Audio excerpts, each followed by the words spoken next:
There's also passenger briefing cards in the pockets around the aircraft. There's pens and pads of paper in there too if you want to ask me anything, and that's where the Aloha bags are located, just in case. Know where those are.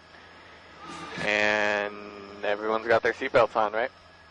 Alright, let's get in the air. I'll be back with you on the radio in a few minutes. Until then, enjoy the takeoff.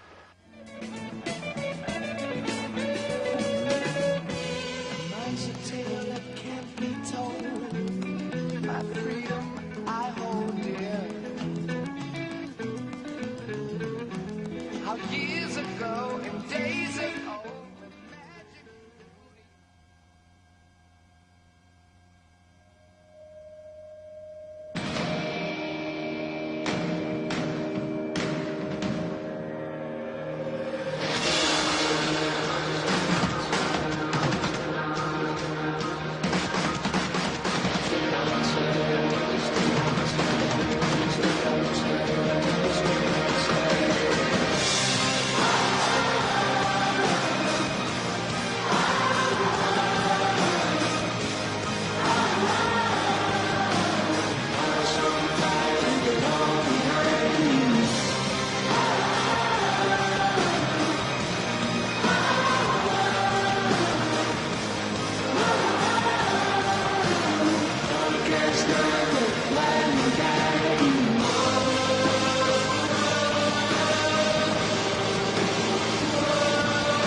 How's everyone doing so far?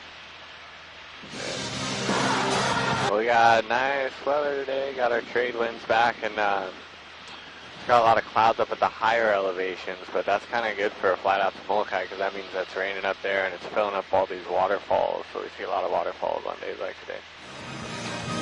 They're mostly out on the they're out on Molokai, so we'll head out to the island where those waterfalls are waiting for us. We'll be flying along the north shore of the West Maui Mountains as we get out there. They call this the West Maui Mountains off our left side because it looks like a mountain range, but it's a volcano just like the rest of Hawaii. It's just really old, so the rain and erosion's kind of wrinkled it up. So if you see lots of valleys, you got an extinct volcano. Not going to have any more eruptions over here.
You'll see a real famous landmark to the Hawaiians. See that tall rock there? That's Kahakaloa Rock.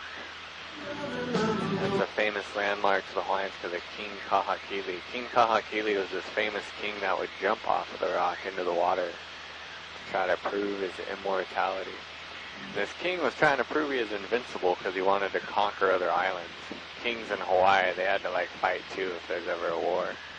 So they argue if he couldn't be killed, they couldn't lose. They'd have a 100% chance of losing. He took over Molokai, Lanai, and Oahu after that. But that rock is 800 feet tall. You're not really supposed to survive anything after 100 feet, so the stories might be embellished a little bit.